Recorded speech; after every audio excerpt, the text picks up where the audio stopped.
Hello, Space Junkies, and welcome to What a Piece of Junk, episode 154, the Star Wars podcast here on the Fandom Podcast Network. I am your host, Scott Botman, and joining me, as always, is my podcast co pilot, Mr. Derrick Marsh. Derrick, how is it going? It's going well. We just finished up Halloween and Day of the Dead, and decorations are now put away. Their Christmas are not up yet, so there we go. We got a couple of weeks to enjoy "quote unquote" fall/autumn before Right. before I unleash the Kraken that is my wife to be able to put up all the Christmas decorations before Friendsgiving. But she did enjoy your trunk or treat there, Scott, of the "May the Oh, Lord be with you." Uh, yes, I should have procured some photographs to show on the live stream here, or rather the YouTube version of our show. Uh, as some of you know, my niece Madison has sort of become my Star Wars Padawan. I've been showing her the movies. She's 10, so I'm trying to get her take on Rey as a character. I finally got a chance to show her Part 7, The Force Awakens. So we went to Trunk or Treat in costume, her as Rey, little cute 10-year-old Rey, and myself as old man Luke Skywalker, teaching her how to be a Jedi.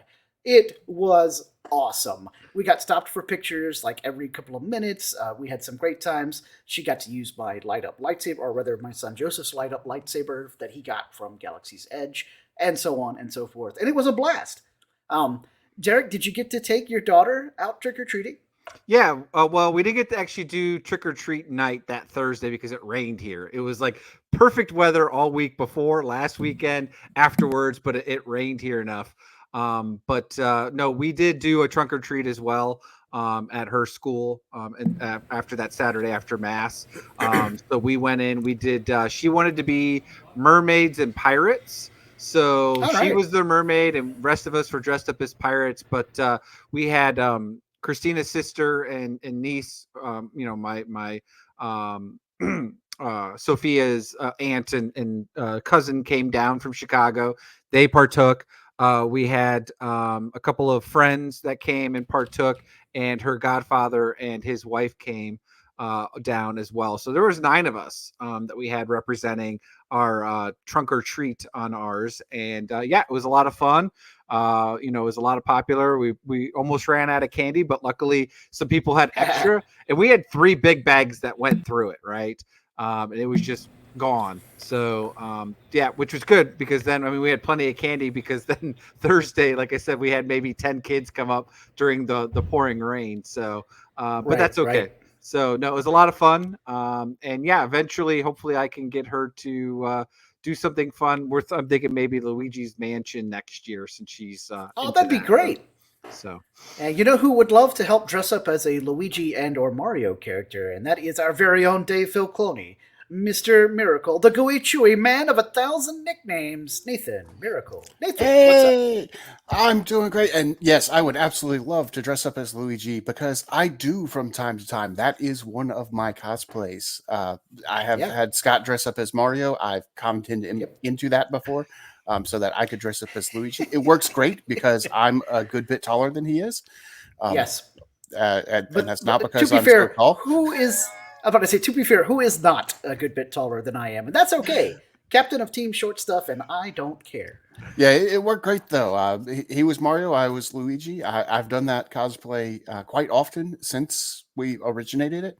I actually dressed up as Luigi for work last year as part of a costume contest. Did not win anything for that, but this year I dressed up as Sergeant Slaughter and got third place. There nice. was some stiff competition there. I was about First to say, dang, third place, because your Sergeant Slaughter is great. Oh yeah, I as soon as I got to work, I got out of the car and somebody yelled across the parking lot, "Hey Sarge!" I'm like, Yeah, "Yep, yeah, yeah. I'm good. I'm good." Okay, I loaded up my Instagram. I realized I could probably show you guys this photo. There we go. So the people on Let's see. YouTube can watch this and see the photos as well as anyone on the Facebook. I believe you did share those on the Facebook group as well as your personal feed I as well, did. right? I did. So Yeah. All right. Let me see if I can get the window to share and add to stage. Oh yeah. Boom. Okay. There we go. So yes, there I am yeah. in front of the car with the "May the Lord be with you" banner and my Old Man Luke costume. And then here is the picture of me with Maddie teaching her how to use a lightsaber. God, isn't she adorable? All right, I'm way too enamored of this. I love that you even have a blue drink or a yes, green, greenish blue drink. I'm sure. Yeah, you yeah, made it definitely that looks like with the milk, right? yeah, it totally looks like something from Galaxy's Edge, but no alien tit included though. That's right. There was a food truck that did like hot chocolate, coffee, and like frou-frou drinks that was at the trunk or treat, and so this was their blueberry lemonade. Mita got it for me when she went over there and was like, "I thought it would look good with your Luke costume," and I'm like, "Yes, it does. Yes, it absolutely does." Yeah. That is great.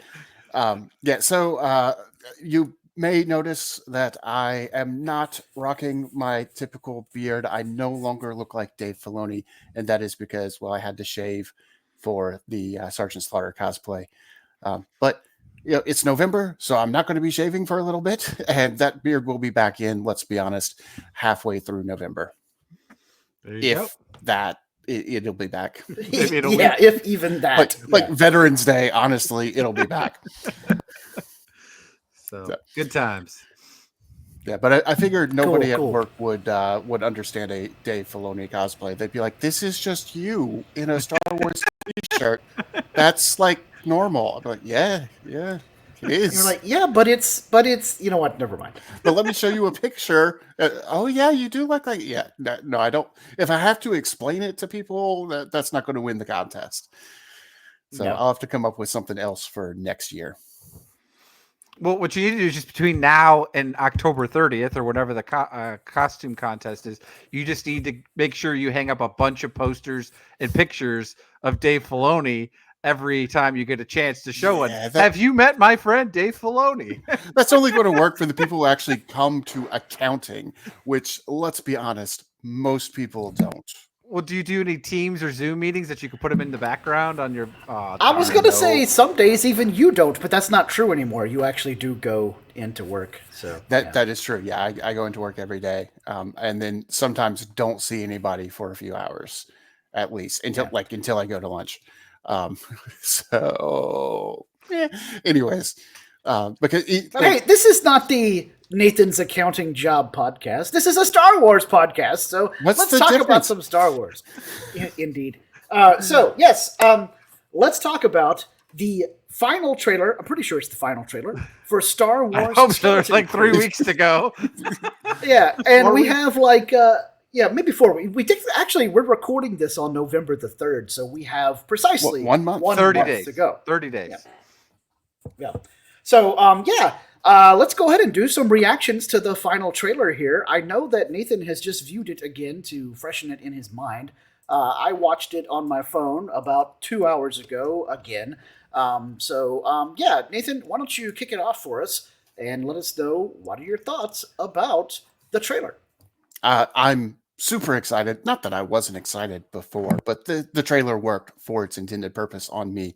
I am more excited about it now than I was before, which is exactly what you want out of a trailer. I love kids. I take care of kids at church. Love them, like 4-year-olds especially. The kids in this show are a little bit older than that, but still, I love the idea of seeing kids go on an adventure in the Star Wars galaxy. And I love that it doesn't feel quite as out there as some of the other Star Wars things that we've seen. There's a bit of, I know this has come up with other people, that one of the guys has glasses, just regular glasses. And that's a little bit odd in the Star Wars universe. It's not unheard of. Dr. Pershing had regular glasses as well. So we've seen them before, but it's a bit of like our normal reality in Star Wars. And that's a great place to start a story like this. You start with the feelings of normalcy and then you go on this adventure into the unknown. So I think it is important that we see not quite as fantastic stuff to start off with before we get into the more fantastical. Yeah, totally. I agree with that. My overall take at the beginning of it all is, yes, I love that we begin in the familiar, we begin in the mundane, and then we go out into the broader galaxy on an adventure. I also love the Goonies vibe because I'm a Gen X kid through and through, and this absolutely feels like a mixture of a John Hughes film because the kids start out almost sitting in front of the principal's office like they're going to get detention, like the Breakfast Club, and then they kind of merge in the Goonies vibe because I'm assuming that this neighborhood that the kids live in at the beginning is going to be like on the precipice of some particular tragedy, just like it was for the Goondocks in Goonies, right? And I very much hope, because this is almost a Star Wars homage to Goonies, that they find the ship and it takes them somewhere and they end up with some sort of treasure, money, resource, coaxium fuel, something that has value that they can then use to save their neighborhood, their little, life on the cul-de-sac, as it were. I love the aliens that we've seen. I loved the droid being almost front and center for this particular trailer. We hadn't seen a whole lot of the droid besides the poster and the banners, and I loved the overall vibe of the kids getting into mischief and then freaking out. But I did also love a few of the details. Derrick, did you notice that when the kid tried to pay for the food at the weird watering hole they end up at with Old Republic credits, somebody said, "Where did you kids get Old Republic credits?" Yeah, I mean, they obviously, it's interesting, right? Because then they have to run away, right? Because then they're getting hunted down and all that stuff because they have money, right? And they're kids. And, we obviously know that the bad guys love taking candy from babies. So, no, I mean, my impression of this was, I mean, I like the trailer. Don't get me wrong. I like the vibe of it. The problem is I hate that they just give too much away in trailers nowadays. That's my problem. Yeah. Because what I liked about the first trailer that we kind of got just a few months ago when we talked about it was really that it was still kind of very mysterious. This felt way too revealing. Like, okay, if this all happens in episode 1, okay, so be it. It's going to be a crammed, or maybe even the first 2 episodes, since that's what we're getting on the first day, with both episodes being released. So maybe that's the case. But I just didn't like that because then there's like, what else do I have to look forward to? Because the problem is they do show them arriving at some giant golden skull, right? They show them getting some type of, treasure there. They see, being chased by that. They see, this awe-inspiring visual effects and everything. And it's kind of like, well, all right, there's got to be more to this story, or they've just literally gave me the entire. And again, that could happen. Again, Disney's usually pretty decent with trailers, especially with, at least in Marvel, where they kind of give you some of it, but they don't necessarily give you all of it, right? But they haven't really done that with Star Wars because, one, they haven't really put out a ton of Star Wars content from a movie perspective in a while.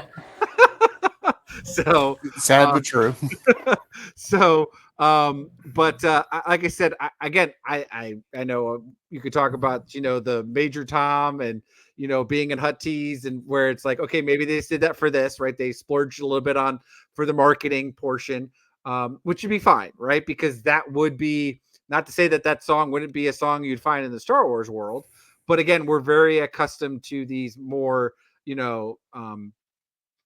very more just instrumental pieces and stuff like that. Yeah, yes. Occasionally you'll get some kind of orchestral suite. Yes. Yeah. Now again, not to say you won't have a few things like we've seen at Jabba's palace, or with at the casino side of things when they show those. Mm-hmm. But for the most part, it's usually pretty tamed. And it's been a bigger piece. Especially even with, the Mandalorian, right? You don't really see Mando and Grogu rocking out a whole lot. I mean, they do have a couple of portions of it. But otherwise, like I said, I like the trailer. Don't get me wrong. But again, if they reveal too much, then it's kind of like, So we'll see, right? If, again, this is just the first episode or 2, and then the remaining, what do we get, 8 episodes of this, or 7 episodes? But it definitely, I think it is 8. It definitely, to a degree, did not even feel like Star Wars, other than we know it's taking place in the Star Wars universe. And I'm okay with that because, again, it's a large galaxy, and I'm glad when they don't have Force users running around and it's always about Luke, Leia, Vader, and the Jedi. Give me something new, and that's what I'm excited about here. Yeah, I want to talk a little bit about the whole ground control to Major Tom, or Major Tom song. Nathan was saying it didn't bother him much, but partly because he didn't recognize it as Major Tom because he's not super good at music, and it was, as Derrick pointed out, not English language, which is fine. That's kind of cool. But it took me out of it for a moment, but not like Derrick was saying about, oh, this is a different segment of the Star Wars galaxy. That I'm okay with. The cul-de-sac, the dad with the glasses, the whole 9 yards, fine. The music being from 1970s, Earth itself was what made me go, oh, I'm watching a commercial for a Star Wars show. I kind of hope that the Huttese version of Major Tom is not in it. Much the same way that there was a song, I think the song was in The Acolyte, that only ever showed up in the credits. And it was an English, almost like a musical number song kind of thing, or pop song. Well, they've done it like or like in Star Trek, the final one with Christopher Pine, Star Trek Beyond. The first one with Christopher Pine. The song. Yeah, from the Beastie Boys. But both of them had that song. But they had it in it. No, I'm not talking about that. I'm talking about the. This may have actually been Into Darkness. Over the credits, there was a song from Rihanna. Oh, then I have forgotten what you're talking about, because I thought you were talking about Sabotage. No, not Sabotage. That made sense. They even called it out with Kirk listening to it as a child. As classic rock. They called it classic Which music. made sense, though. Not even classic rock. It was classical music. But it makes sense there, right? Because it was... Yes, that made sense. No, this was... I can't remember the title of the song from... I think it was from Rihanna. Yeah. That she wrote for the movie and was on the soundtrack, but it was definitely a pop song. Anyway, it doesn't matter. This wasn't a closing credits thing. This was a people riding speeder bikes and running around and doing stuff, but yet you had Major Tom playing in the background. I just wanted the classical music that Derrick was talking about. I want a leitmotif for Jude Law's character. I want them to, Rey has a theme, Luke has a theme, Darth Vader, of course, has a theme, Kylo has a theme. I want that kind of a deal when it comes to music. I won't be grab your pitchfork and torch and let's storm the barricade at Disney mad if they have this in the show. But I'll have to get over it, If it's just over the credits, or as Derrick posited, it may have been just in this trailer, that's fine. The other place that we've had real world music with lyrics kind of deal was Jabba Flow at Maz's Castle in The Force Awakens from Lin-Manuel Miranda. But that was also kind of okay because it was a little bit like Sice Noodles and the people singing at Jabba's Palace in Return of the Jedi. Well, we also had Ahsoka when Sabine is going down a Lothal. She's listening to some more modern pop. I mean, granted, it was a unique song that was written. Yeah, it wasn't. But right, it wasn't like Sabine was listening to Beastie Boys as she was riding her speeder. That would have kind of taken me out. But it was close, though. I mean, it's not like it was close. It was the same style. Yeah, it's not like the characters don't listen to music. Let's be honest, right? So you're right. I mean, it would be weird to have that in it, right? Because at the end of the day, you would know what it is. Even though what this is geared towards which is nice, is it does seem like it's going to be geared towards kids as a live action Star Wars family fun oriented show, which most kids then wouldn't know that song, right? So it could be, again, a way to kind of lure in the parents, right? To your point, I'm a Gen Xer, right? Goonies and Major Tom, and I'm in it, right? And then it literally just be that, but it's also for kids. So it's kind of like, okay, so we'll see. So, yeah. So Nathan, my youngest son, Joseph, watched the trailer and said that for a split second in the shot where there's a bunch of starships and stuff, he thought he saw a live action version of the starship belonging to one Hondo Onaka. Have you seen or heard anything about that since you're our king of the Clone Wars there? I have not seen or heard anything about that, and now I'm going to go try to find it. Yeah, see what the Google machine has to say. Yeah, if you have a timestamp, I have it up on my screen. It'd be about the which I like 48-second mark. 48-second mark. That's when they're in the docking bay, but I don't know which ship they're referring to.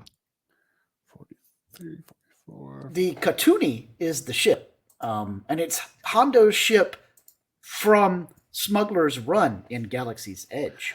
Oh, from Smuggler's Run. Okay, that would be different then, because I was imagining the disc-shaped ships that he had in the Clone Wars. So that's going to be a little different. Smuggler's Run. Yeah, there's a tweet from Nick Tierce that talks about how the Katuni, Hondo's ship from Smuggler's Run, is almost visible. It's in the scene when they're in the docking bay, and there's all these crates and ships and stuff, and there's like this long, like conning tower out in the starfield. And Hondo's slide ship 48. is kind of floating next to it. Yeah, okay. I see the image you're talking about, but I don't. Oh, okay. I see it. That is really hard to make out. It's right in front of the tower, right in the middle of the screen, but it is very small. And if you didn't know what you were looking for, I think that would be hard to tell. Let me share my screen and see if you can tell me. Is this the scene that you pulled up? That is the scene that I pulled up. That is the exact scene. So where is it? This one right here? That one right there. Yep. Yeah. Okay. Yeah. So actually, Derek, let me share my screen again, because on the tweet they're zoomed in some. So go ahead. I'll stop sharing. All right. So present, share screen. X. Bloop. And bloop. So here's the scene that Derek just had pulled up, and you can see this deal here at the tower. But as you look back at the other pictures attached to this tweet, this is footage from Smuggler's Run. So this is what the ship looks like coming in for a landing at Smuggler's Run in Galaxy's Edge in Disney parks. This is what the ship looks like landed at Smuggler's Run in Galaxy's Edge. And this is a zoomed-in thingy of the ship. So you get the idea that the red stripe is supposed to be nailing it down as Hondo's ship, the Katuni. And then this should be the cockpit, if you will, the front of the ship where the little blaster cannons are. Let me go flip back here. As long as we get Jim Cummings voicing Hondo, I'm okay with that. He doesn't have to play him. He doesn't have to play him, but as long as you got the voice, like we got with Zebarellis. He has such a distinctive voice. It would be hard to hear Hondo. Ah, my friends! I'm so happy to be working with you. And the what did you call it? Skeleton. That's Watto. Sorry. Oh, my bad. If one pirate is good, two is better, and three, well, that's just good business. Pretty good. I can't do justice to it either, but nobody can other than Jim Cummings. There's a few voice actors that just nobody can quite nail. Jim Cummings, Rob Paulson. That's probably about it. As much as I like D. Bradley Baker, and he is the king of animals and clones. Really, Jim Cummings and Rob Paulson are the gold standard in voice acting. Yeah. All right. Well, anyway, if Hondo's ship, the Katuni, does show up, we will definitely be talking about it here on What a Piece of Junk. I think I'm pretty well trailered out. Do you guys have anything else you want to talk about with regard to the trailer before we move on to a few other subjects? No, I think we can move on. All right, cool. Well, speaking of Skeleton Crew, we did have an interview with John Watts and Chris Ford come out this week, or last week, talking about Skeleton Crew and basically making the film and writing about it. Nathan, you were talking about this article before we began recording, so I'm going to let you take it away and tell us what's up with this article from our friends over at StarWars.com. Yeah, absolutely. So this is an article about an interview with John Watts and Chris Ford. So as you mentioned, it has a lot of the kind of behind the scenes stuff, the making of. One of the things I love about this article is that we get a lot of the names. Now, I do believe that we could have found a lot of the names if you had searched for them and whatnot. But this has them kind of all in one place. So we find out that the kids are named Fern, Wim, KB, and Neel, and that they're actually two sets of best friends. So you've got that sort of interaction where you've got this set of best friends and this set of best friends, but then they all come together as one cohesive group. Neel is the character that we thought was an Ortolan, and that is one of the most fascinating things to come out of this article. He's not. He is the blue elephant guy, but he is apparently not the same species as Max Rebo. Now, frustratingly, this article does not give a direct quote from Ford or Watts saying that he's not Max Rebo species, but the article does say that they did ask, and he's not. He's his own separate species, and we don't know what species that is. So I'd love to get y'all's opinions on that, because I think it's weird. I mean, it's fine. Why make him look so close to being an Ortolan and then be all like, oh, this dude is not the race that you're familiar with, who is blue and has a trunk and long ears and vaguely elephantine features. Don't think that we're doing this to make you reminisce about Return of the Jedi or Max Rebo. I mean, then why make him why he looked like that though? So. Yeah, and there are actually a few different elephantine species in Star Wars. We have Ifant Mon, the aptly named Elephant Man, also from Return of the Jedi. But that they're different. They have very long faces and are much bigger. So it's not like there aren't other elephant species out there, but none of them look as Max Rebo-ish as Neel does. I would have put money on him being the same species. Yeah. But again, to be fair, it wasn't a direct quote, so. That is true. Yeah, at this point, it almost feels like a gotcha. It's kind of like, it almost feels like Benedict Cumberbatch is definitely not playing Khan Noonien Singh in Star Trek Into Darkness. He's playing this whole other guy. Just kidding, he was playing Khan. Ha ha ha, aren't we clever? No, you're not, and I'm just lying by it. Yeah, you're just lying in front. Yeah, so I kind of hope that he's not an Ortolan, because I don't like the idea of they just lied about it. On the other hand, I kind of want him to be an Ortolan because he looks so much like one. Yeah. We'll find out. Yeah, it's going to be weird. Yeah. But we do also get the name of the Wim. Jude Law's character, which is Jod Nawood. So we can all make our "Oh my Jod" jokes. And then Nick Frost is playing that droid that we see in the trailer, who is SM-33. Yeah. So he looks pretty cool, the droid that is. I'll be interested to see if he is friend or foe. Yeah, I'm not clear on that. I'm guessing that he is friend who appears to be foe at first, because he definitely looks menacing in a lot of these images and in the trailer. Yeah, he's got that creepy, busted up left eye. He's wrapped in vines. It looks almost like he's coming out of some kind of like life-sustaining pod with like weird alien veins, even though it's I believe more like plants and vines and stuff. Because when they find the ship in the trailer, it's like mostly buried, and there's like grass and bushes and stuff growing on top of it. And the kid, like somehow one of the kids, I guess it's Wim, or no, So Wim is human boy. Yeah, Wim. I think Wim is the one that intentionally or accidentally opens the hatch, and they all sort of go in and they're like, "Don't touch anything," and then the whole thing powers up. So it'll be interesting to see if the robot, or if the droid SM-33 is caught up in those vines and plants and stuff from however long the ship has been buried there on their planet. And it looks like one of the kids, Fern's mom, Farah, I think works for the planetary government in some way. because they mention in this article to find Fern, played by Ryan Kiera Armstrong, Watson Ford were looking for an actor who could embody a certain duality, not unlike Leia Organa, according to the writer.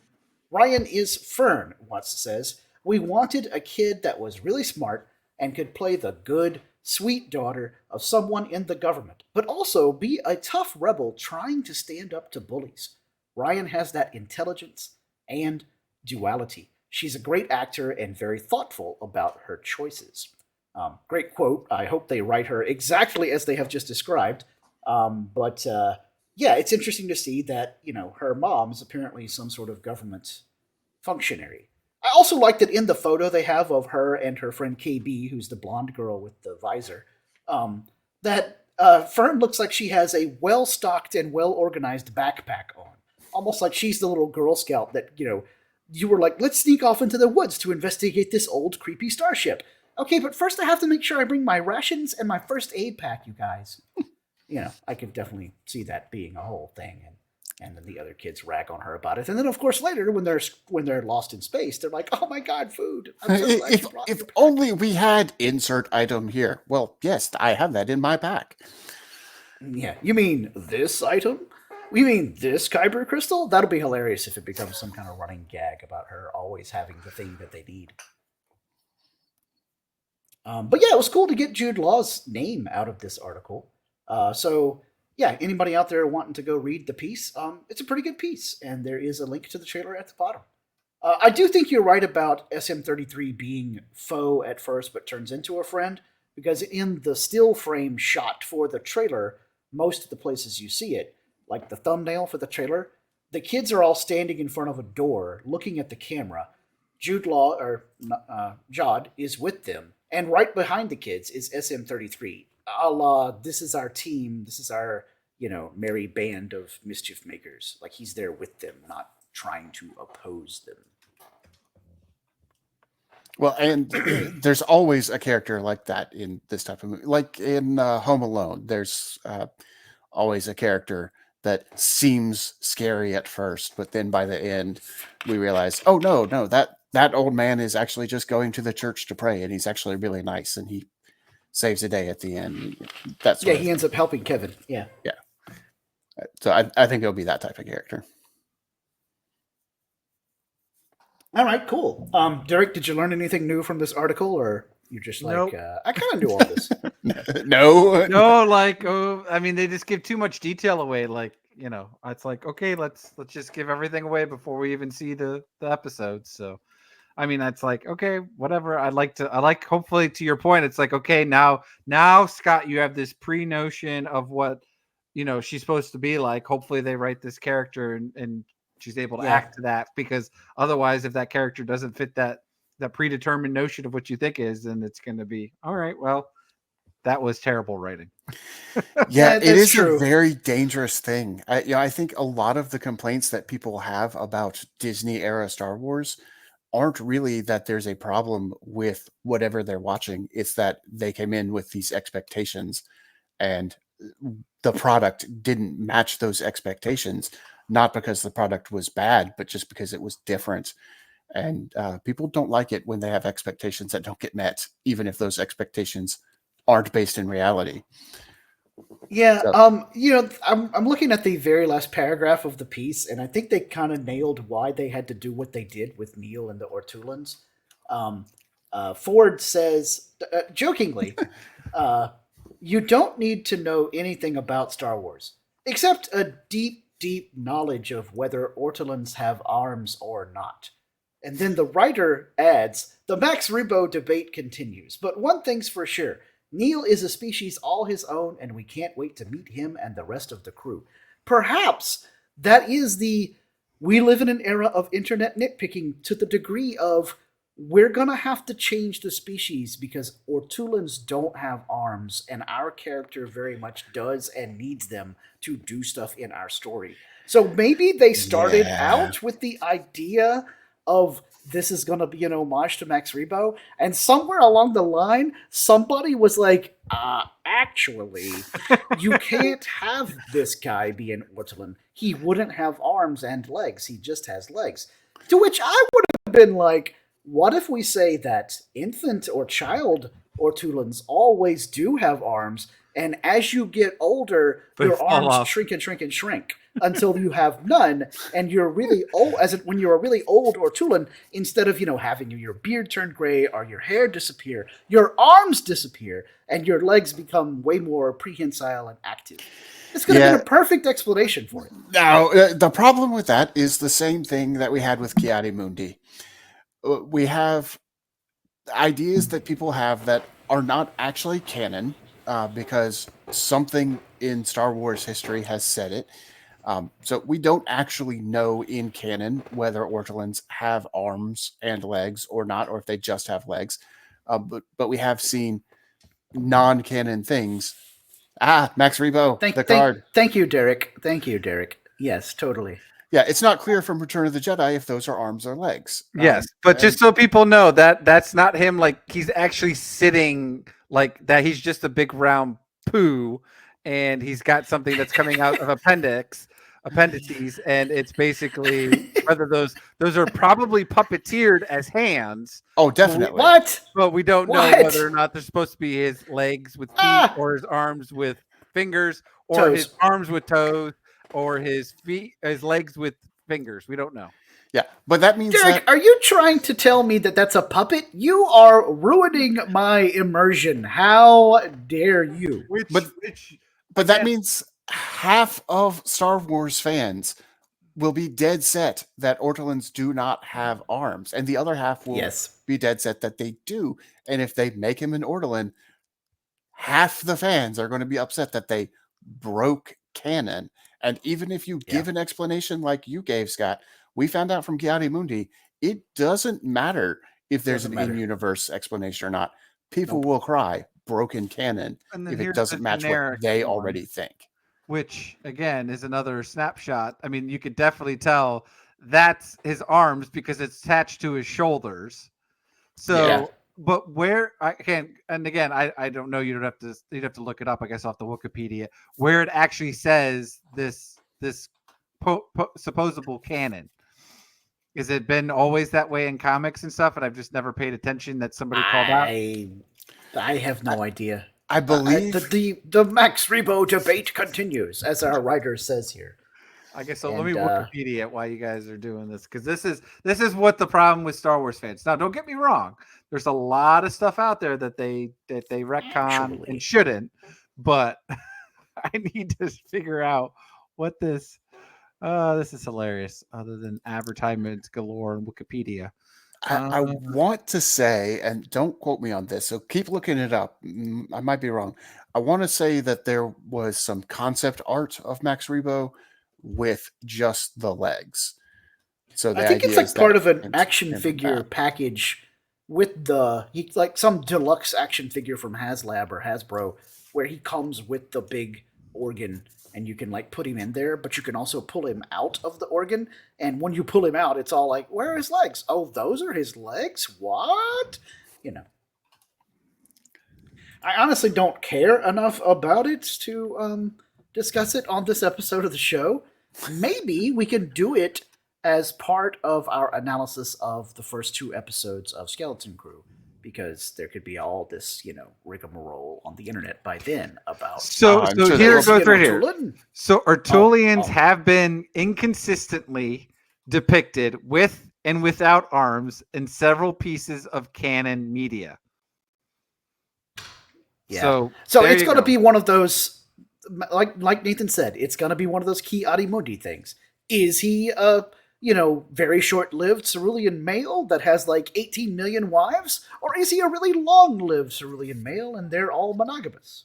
What's the deal with that? All right. How can he have heard of the Sith and still not know that the Sith are around? Well, he doesn't believe in the Sith. I don't accept that explanation. Yeah, exactly.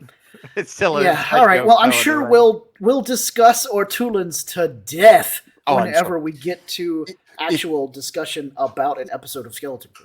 If it is a plot point that he is not an Ortolan because he has arms, I will be amazed.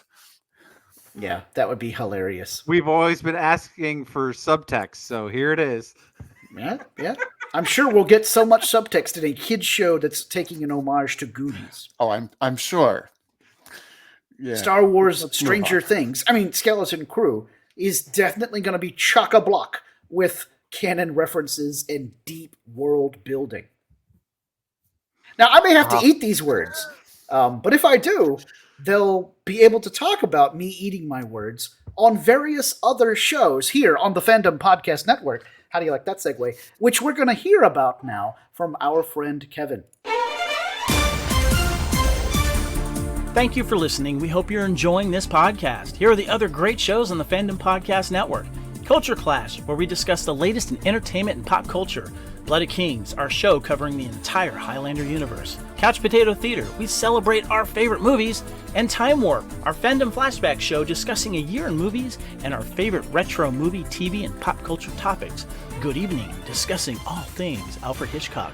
Hair Metal Podcast, we cover the rock metal music of the 80s and early 90s. Type 40, a Doctor Who podcast, discussing the time-traveling Doctor Who universe. Lethal Mullet, an action film podcast covering the 80s, 90s, and beyond. Also, check out the Lethal Mullet Network for more great podcasts.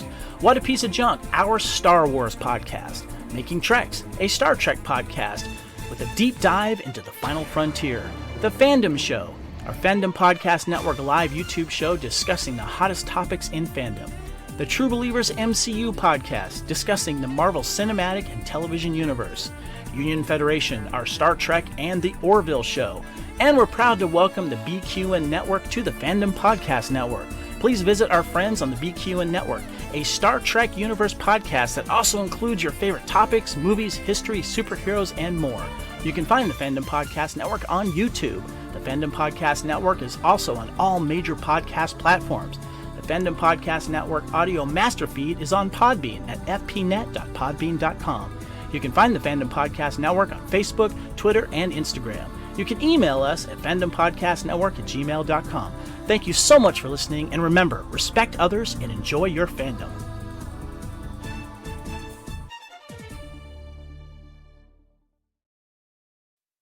All right, thanks so much, Kevin. Well, guys, we don't have a whole lot more left on the back half of the show for this episode of the podcast, but we did want to talk about a couple other Star Wars articles that came out this week that aren't related to Skeleton Crew. First up is a interesting look at Baylan Skoll's lightsaber and how, even though we all think it looks really cool because it's got a great shade of color and whatnot, but it may be way more important to the overall lore about lightsabers in the Star Wars universe than we have initially realized. And our friends over at Screen Rant in this article by L. Cupier are talking about it. And Derrick, you had brought this up during our show prep, and you're a huge Baylan Skoll fan, so I'm going to let you take it away and talk about the guy who was the villain in Ahsoka, ostensibly, and his interesting lightsaber. Yeah, so think about it this way. Basically, the article talks about how lightsabers just aren't basically a hilt with a kyber crystal in them, right?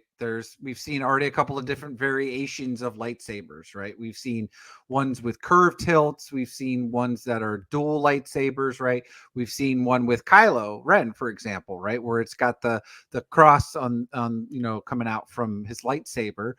We've even seen the lightsaber whip, right? That we got from the Acolyte here. Now, what this is referring to is another type where it's still a lot like the generic plain lightsaber where it's just the hilt and then the blade, but it's actually a bigger, thicker hilt, which makes it a thicker, heavier blade in a sense. It may not even be powered by kyber crystals. It may be powered by something else. Like the colon crystal we've seen before that was referenced by Obi-Wan must have wielded one it refers to in the article and stuff like that. But anyways, it gives the concept that maybe this is why Ahsoka struggled so much with Baylan, other than maybe he was just really good, right? But the fact think about it, that if someone is trying to fight against somebody that's a normal sword versus somebody like with a broadsword, right? Like we all know that from D&D or any of our epic role-playing games in the medieval times or fantasy world. It could very well be that you're going up with somebody that's got just a bigger, heavier blade, and no matter what you do, unless if you're just quick and parry type deal, fast enough. Which, not to say that Ahsoka wasn't up to that, but we also know that Ahsoka likes to really challenge with two blades. And that's where she still would be struggling, right? Because she'd have a regular size blade and then a medium/small blade, and there'd be no way to have somebody that's coming at you with two-handing a broadsword essentially to be able to properly deflect, keep your balance, and with that. So it was a really interesting concept that they're suggesting that was the reason why Baylan Skoll's lightsaber was a bit more unique. Also, it references too, because this is obviously several years after. Several years before the fall of basically the Empire, right? Which we get into the original trilogy, and then we also have the point that we were talking about off screen, where then when you get into episode 7 with Starkiller Base, that was built on Ilum, where basically all the kyber crystals were harvested at a point and were harvested by the Empire to make the Death Stars and then Starkiller Base, and then that's blown up. Well, where do you get kyber crystals from? And at this point, we don't know a whole lot if there's other places that they could harvest them. So they would have to assume that we'd want to use some type of other power source.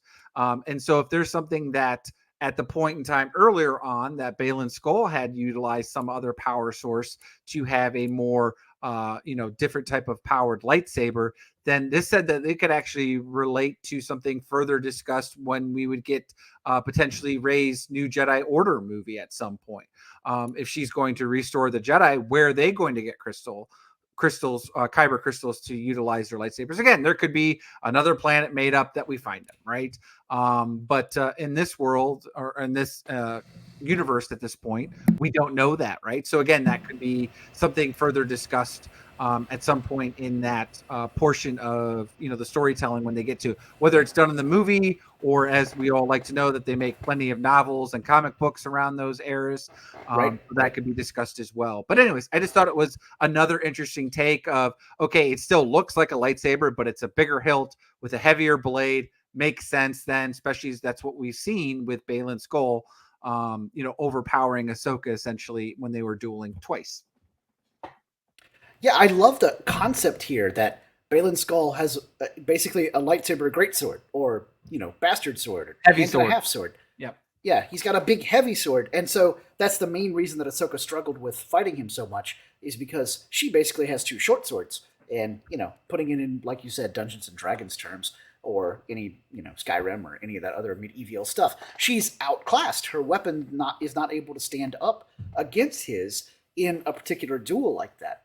And he's, like you said, very skilled in his ability with the blade, with the great blade, and so she's really at a disadvantage.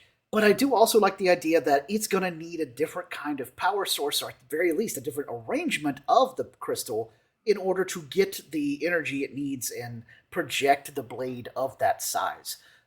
And so the idea that now that Ilum has been destroyed, you're going to have to find lightsaber crystals some other way, that's really cool, very ripe, very fertile ground for more storytelling in the Star Wars galaxy. Nathan, what do you think about this whole thing? Baylan Skoll's lightsaber is more like a great saber. Yeah, it reminds me of the dark saber, actually, because when Sabine first starts using the dark saber, she says that it's really heavy, and Din says the same thing in The Mandalorian, that it's almost like it's resisting him. So we definitely have precedent for sabers that feel very heavy, but usually as you grow with your connection with the Force, they become lighter. But if you have a different type of crystal that doesn't have the same connection to the Force that a kyber crystal does, maybe it just doesn't get lighter, because you don't have that same connection that makes a lightsaber lighter. And that also makes me wonder if the darksaber itself has something other than a kyber crystal. I don't know that it's confirmed that the darksaber has a kyber crystal. I think it's just always been assumed because that's what lightsabers have. But it is a very different saber than most lightsabers, so it could be a similar situation to this. So I love this idea that he's got a different type of saber, and that gives him a different fighting style. and that makes it harder for people who are used to a particular style. If you think about it, Ahsoka's fought General Grievous, Asajj Ventress, Count Dooku. She's fought Inquisitors, Darth Maul. Yeah. But when you get down to it, that's really only a small section of lightsaber fighters, because you have Maul and Dooku probably have both learned from Sidious. Grievous learned from Dooku, so that comes from Sidious as well. Vader Asajj learned from them. Yeah, Asajj learned from them. And then Vader may have learned some from him, but also learned from the Jedi Order. But then all the Inquisitors probably learned a lot from Vader. So you really just have that small section of Yeah. We've only trained against these things, these styles of fighting. So if Baylan has a whole different style, that could really throw her off. Oh, it's so it would be so cool if we would have been able to. It'd be really hard, depending if they recast Baylan or not, to actually see potentially, because Baylan knew Anakin. What happens if you got a kind of a still prime Obi-Wan, the time right before the fall of the Jedi, of Obi-Wan versus Baylan? Because they would be about the same age at this point in time in Rebels, where they would have been able to fight against each other. Well, that could definitely be done as like a flashback. Correct. Because then you could absolutely recast Baylan, because you'd want a younger Baylan anyway. I mean, yeah, no, I mean, obviously we've gotten Ewan, right? And he's gotten, the point. Same thing with Anakin. They've done him, for Hayden Christensen now. They do the CGI. So I'm saying they could have de-aged, Stevenson.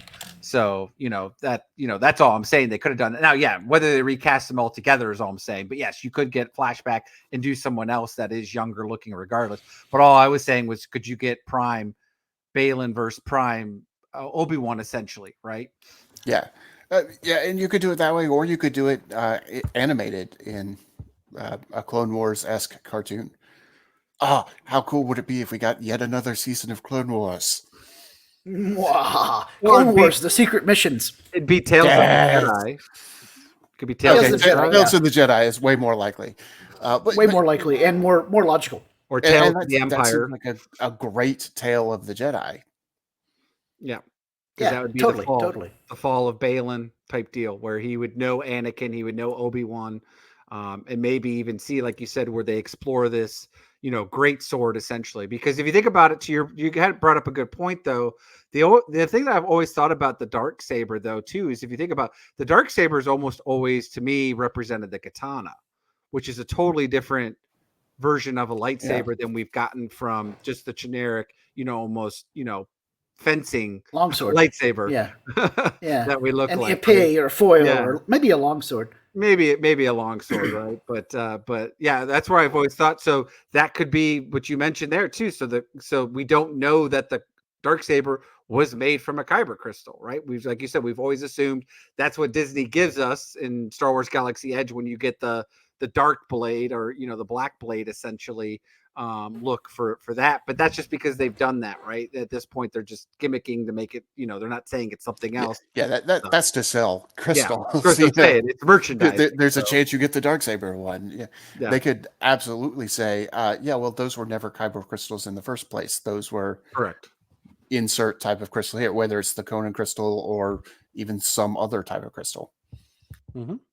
Yeah. Cool. Well, I hope we get to find out more about Baylan Skoll's lightsaber and Shin Hati's lightsaber in Ahsoka about Season 2. Rey and the New Jedi Order. Yes, I was going to say, speaking of Tales of the Jedi, we were hoping that we would be soon-ish getting to see a movie with Rey. I was crossing my fingers I could take Maddie on opening night. God, wouldn't it be awesome? But we're just going to live for another 20 years at this point, Scott, and maybe it'll happen. So we're going to have to wait longer, because our friends over at Variety have reported back on October 24th, Star Wars movie with Daisy Ridley loses screenwriter Stephen Knight. So Stephen Knight had been working on the script for the Daisy Ridley-led Rey film that was supposed to happen after The Rise of Skywalker, talking about, ostensibly, her rebuilding the Jedi Order in the post-First Order era. But if it does happen, it's happening without Mr. Knight as a writer. Derrick, you had dug up this story for us, so why don't you give us the rundown here? Yeah, so I mean, we had talked about Variety even, quotes himself essentially back in 2023, right, when we got this huge announcement about the Star Wars coming to the big screen with Rey returning, right? When to think about that was last year, right? That he came on and was replacing some of the original screenwriters. So this is already a replacement that was already announced when we got the first announcement.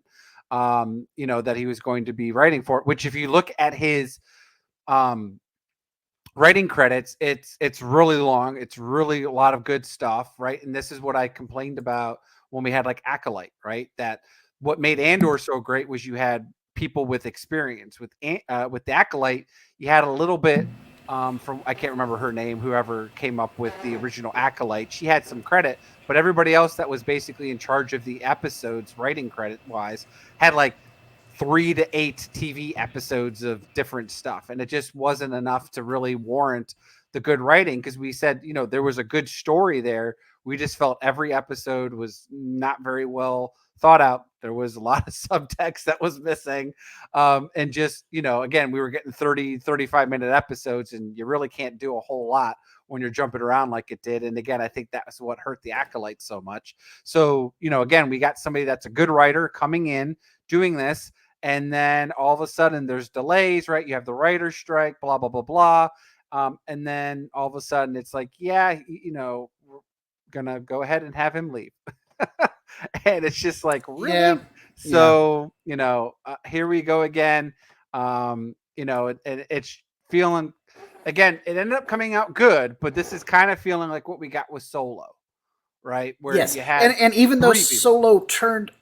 Solo turned out good and we enjoyed it, all of the turnover with the writers, meaning you had to sort of start over or at least retcon or edit, means that Solo went so far over budget that even though it did pretty well total number of tickets sold, it didn't do well monetarily, which we know was almost the death knell for Star Wars movies at Disney, which is a real travesty. But, I mean, we've had so many stops and starts with Star Wars film projects that I'm not even sure I have the energy or the engagement to be sad about Stephen Knight departing from Rey's film. Because like I said, we kind of feel like Rey's film is so much vaporware right now that it might not happen. Or I'm not going to live long enough to take Maddie to go see it. Or at least by the time it comes out, she's going to be like 16 and be all, what a weird thing to do with my uncle. Yeah, that's not happening. It could have Gotta strike while the iron's hot. Exactly. Come on, Lucasfilm, work with me while she's still young and innocent and enchanted by Star Wars. Anyway, so yeah, who knows? I can't bring myself to be all like, oh no, Stephen Knight is departing. So anyway, color me surprised. Yeah. That's about where I'm at on it too. I'm almost up to the level of caring. Now, I would say, to break the cliche, I could care less. It's not that I couldn't care less. I could care less, but not much. Not by much. Yeah. But I will say this though, and we just talked about it, and we said, okay, these past couple trailers at least gotten us excited, and we said we wouldn't do that with a movie, right? But let's not forget, Skeleton Crew's had some major issues from behind the scenes from what we've been hearing, right? We don't know everything. So again, maybe that's the thing, right? That Disney is trying to course correct some stuff, right? Again, I'm not saying that, everything has to be around the Skywalker saga. We're tired of it. We want to move on. We're obviously still going to get the Mandalorian and Grogu movie, because let's be honest, that's going to be their next $2 billion movie that they're going to get, because it's Grogu. And it's on the big screen. But he's gonna kill it. Yeah. For sure. So, and the good thing is that Dave Filoni and Jon Favreau have already been doing 3 seasons of it, so it's basically just turned it in from a series to a movie at this point. So that's okay. So we know that's happening because, like I said, they've already started filming that when we were talking offline about it. So, all right, cool, great, but I'm with you guys, right? But at the same time, it feels like, again, Disney, I don't know what they can't do. It's like, just make something at this point, again, you could get any one of us to write it, because trust me, we would make it what the fans want. Yeah.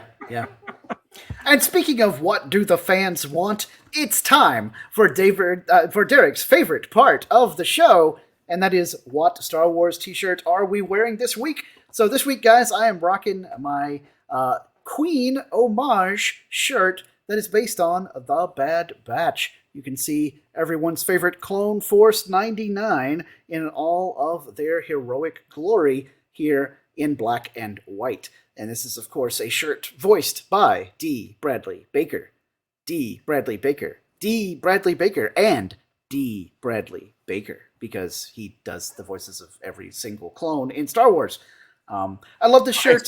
Just the other day, I was doing laundry, and as most of you know, Joseph lives at the house with us now, and he saw it and was like, "Oh my gosh, is that Clone Wars Bad Batch crossed with Queen?" And he loves all 3 of those things. And so he was just like, I might be stealing that shirt.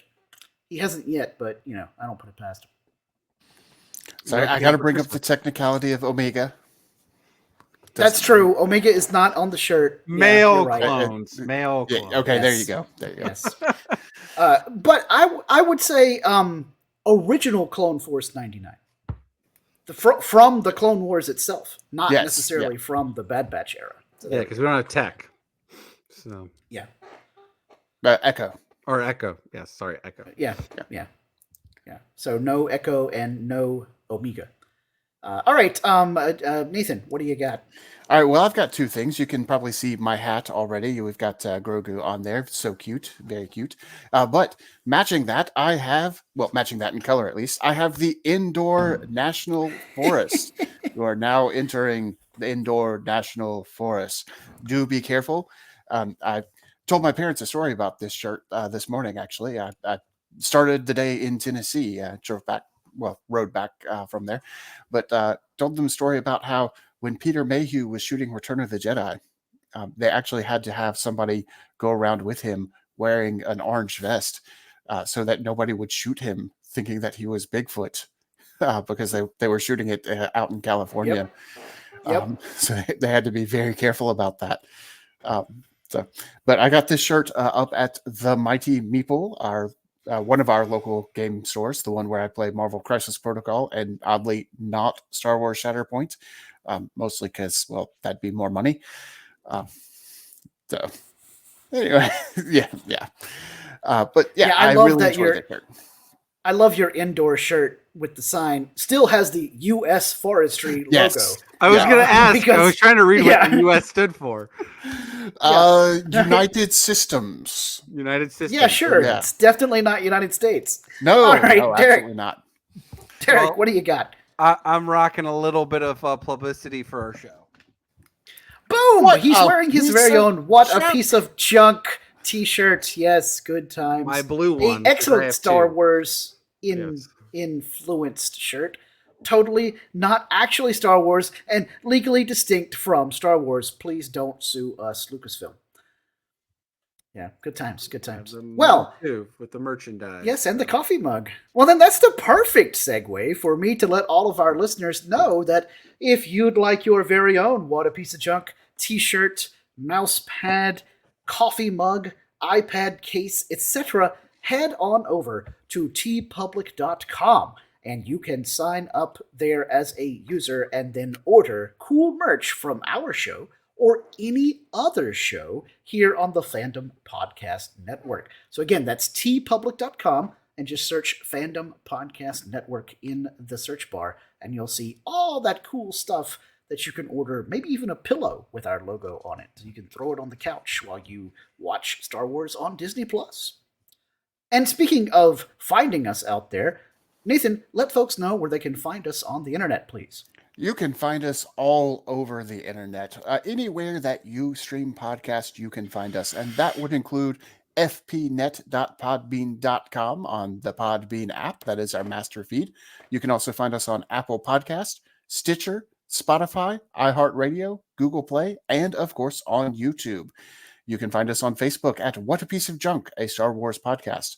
You can email us at whatapieceofjunkpod@gmail.com. On X, we are at What Wars, or on Instagram, you can find the entire Fandom Podcast Network at Fandom Podcast Network. We don't get points for creativity, but you can find us.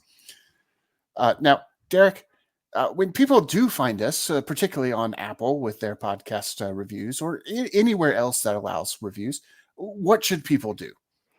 So people should obviously, as you mentioned, depending on where they're streaming, downloading us on any of the major platforms, they should leave us a review, because reviews are great to help with the current algorithm, so that folks can, hopefully you're enjoying the show, can listen to us banter on about how many arms and legs or whatever Ortolians have, and whether Skeleton Crew is going to be a masterpiece of, basically Gen X to families, or it's going to be a complete disaster. So again, we're going to have plenty of content upcoming in the next couple of months. We're excited to get back on doing all this. And again, that by leaving us a review, even if it's a 1-star, 5-star, or again, how many ever arms and legs or Ortolians have, leave us that many number and leave us in the comments and tell us.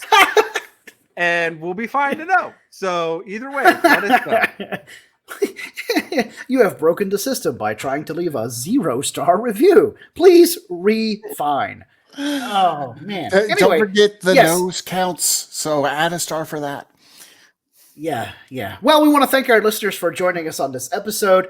And, of course, please remember to hit us up on social media, as Derrick has said. Give us your thoughts, your reviews, your comments, whatever we can do to help make the podcast more enjoyable for you. But until next time, please always remember to respect each other and always respect each other's fandom. All right, Nathan, punch it.